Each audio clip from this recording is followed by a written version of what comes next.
trying to tickle you. Oh, no, don't do that. Don't do that. Hey, everybody, it is Nathan and Dad/Raymond Selove with another episode of You Might Be Autistic If. So, Dad, why do we do You Might Be Autistic If videos? Because the viewers seem to love them. Yes, And yes. they keep sending lots of You Might Be Autistic Ifs. That is true. That is true. A huge Yeah. reason why we do it is because y'all are keeping this series going by sending your You Might Be Autistic If comments to us. So just a brief And description. I think it's a great way of exploring the traits of autism. Yeah, exactly. Laughing about them. Yep. Because, as you said, autism is funny. Yeah. Yeah.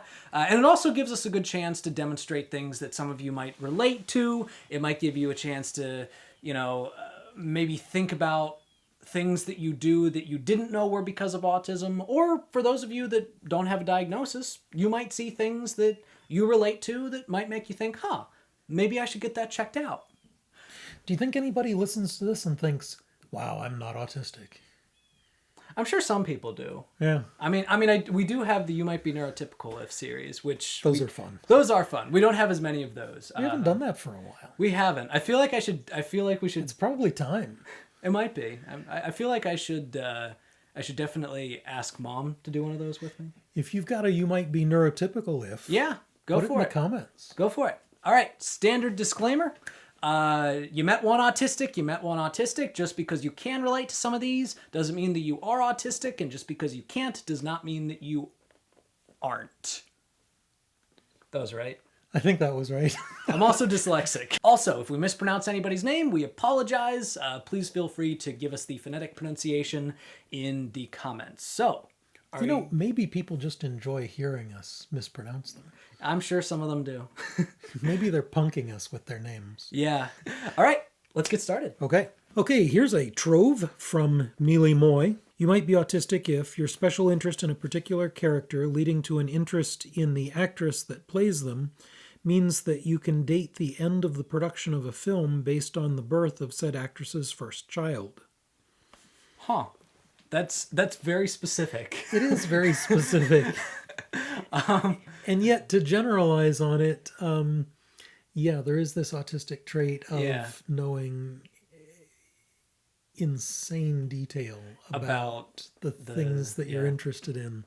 Yeah, no, I usually when I watch television shows that are like older television shows, I usually know the exact age of most of the actors when they first started it. Just because when I watch a lot of shows with Jess, that's just something that we habitually look up. Like, oh, I wonder if that person's actually playing the age that they say they are. It's like, oh no, they're playing a 15-year-old and they're actually 18. Oh, Hollywood. You might be autistic if you started learning a new language 5 years ago as a result of a special interest in a fictional character, originally for cosplaying, but then remember how much you enjoy learning language and keep going. Interesting. That's an interesting thing. Some autistics I know have a really hard time learning foreign languages. But there are some that learn languages extremely well, and in kind of violation of the general rule, right? The general rule is people really have to learn a language young in order to get really good at it. Yeah. There are autistics who seem to be able to do it throughout their lifetime. Yeah. Yeah. I still have trouble with Spanish. Like, that's probably the language that I know the most. And of course, the second language that I know the most is Dragon Tongue from the Elder Scrolls universe. So this is another interesting little autism-ism. Shout out to my fellow Jor. So in my time, one would know that someone was truly autistic if they could speak Klingon. Yeah. You might be autistic if your plan after getting an honors degree in history isn't to go into academic research or to do teaching, but to work in one of a handful of specific museums where you can enjoy educating the public and not have the same stress of dealing with academics. That sounds wonderful. Like, You know, Like if I weren't an academic, I would love to be a tour guide at a museum.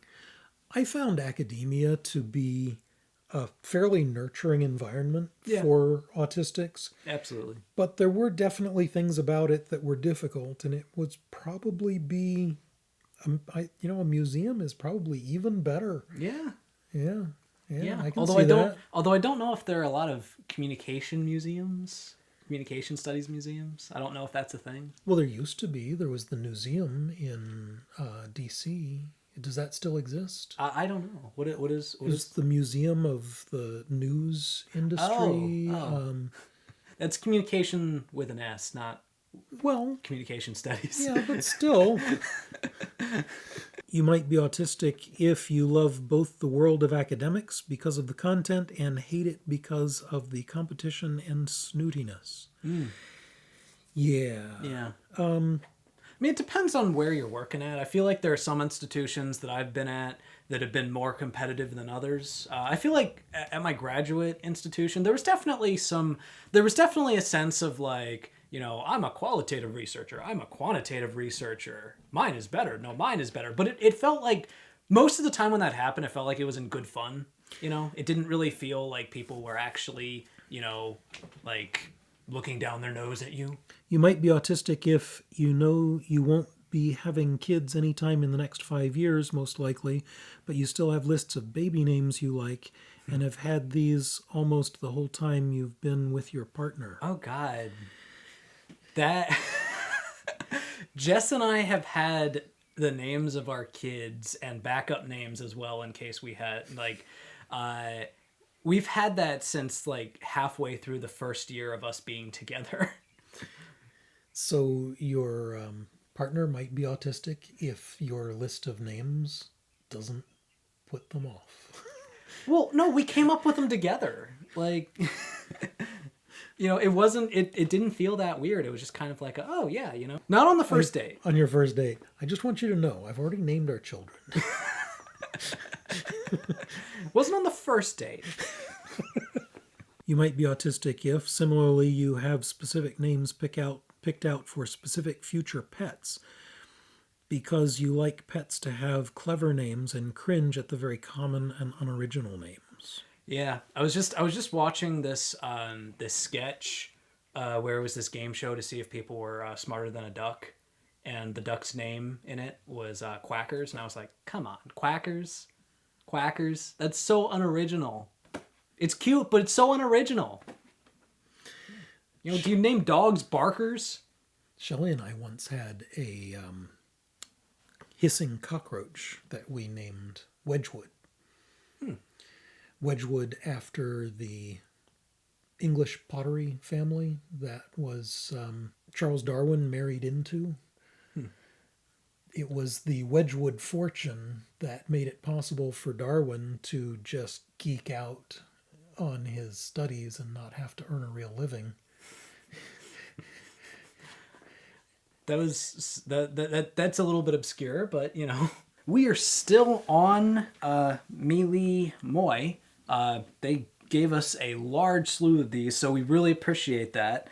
You might be autistic if, when you were about 8, you told your mom while in a museum that the coral and milk snake, very similar coloring, but one is venomous and the other is totally harmless, were labeled incorrectly.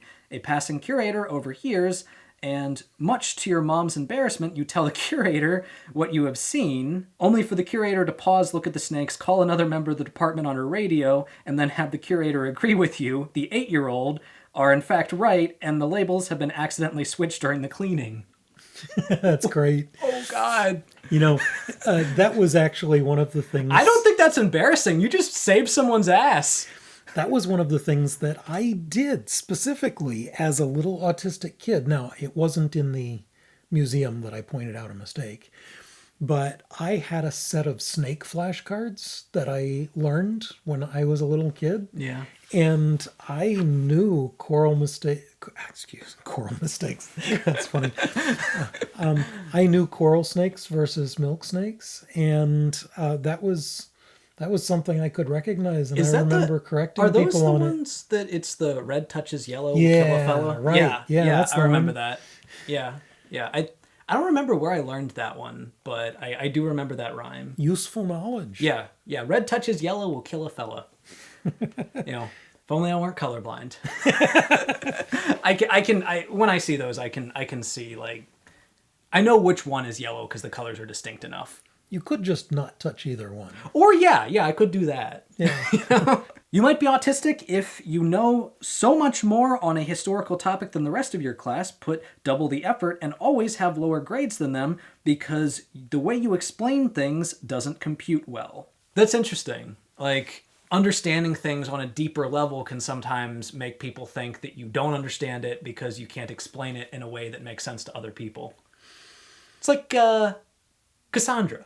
Yeah. You know, sometimes the teachers are looking for shallow understanding and they can't recognize deep understanding when what they're looking for is shallow. Yeah. I actually had a teacher threaten to give me a detention because I was correcting their shallow understanding of certain historical terms. Yeah. You know, I hope that as a professor, I did better than that. Yeah. I hope I'm doing better than that right now. I do try to spend some time, letting students correct me if they need to, or also explain things more in depth to me if they feel like they understand something on a better level than what I'm explaining. It is difficult sometimes in a class, though. Sometimes you have to put off the more in-depth discussion for outside of class because it'll just confuse the rest of the class. Yeah. So this one is from a frequent commenter, Shifty Clutch. You might be autistic if you can never get straight to the point when telling a story and you have to add a lot of unnecessary details which you think is actually super important to include in order to get your whole story across. Everyone you're talking to gets annoyed and wants you to get straight to the point, but that frustrates you because you like to focus on all the details. I feel like if Jess were here, she would be glaring at me right now. Yeah, Shelley too. It's kind of a famous joke between the two of us how she can ask me a simple question and I start by explaining some 2,000-year history of something. Yeah. And I guess that's what I get it from. But that's important to understanding what the answer is. Yeah, it's the context, and like I'll be telling Jess news, and I always think of things in terms of a story, a narrative. And so I'll start explaining that to her and she'll just be like, "Is this good or bad?" It's like, "Well, no, but it's more complicated." And it's related to the chain of thinking. You know, one of the common traits of autism is this runaway associative thinking. Yes, all the time. But the runaway associative thinking, it only seems disjointed if you don't have all of the steps in between. And it's one of the, back to classrooms, this is one of the problems with kids in classrooms when they're autistic. Yeah. They'll give an answer and the teacher will think that they're totally off track. And they're not off track at all. They're just trying to fill in the details and show you. Yeah, they're just steps ahead. Yeah. So one of the things that Shelley has figured out in counseling to people on the autism spectrum is when she can't keep up, she'll say, she'll start by just trusting that what someone is saying is on point. Yeah. But she'll say, "Okay, you got to help me connect the dots here." Yeah. How is this related? Yeah, I feel like I've had to do that in therapy before as well. Yeah. No, it's very natural. Yeah.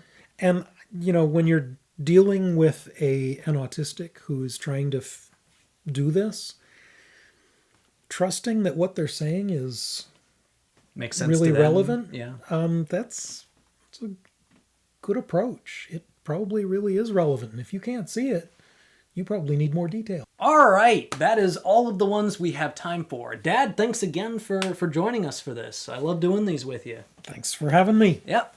Well, that's today's video. Thank you all for watching. If you liked this episode, please give it a like, a share, and if you haven't already, subscribe to my channel. Check out some of my other stuff. And if you want to support the channel in other ways, support me on Patreon, and you will see me in the next one.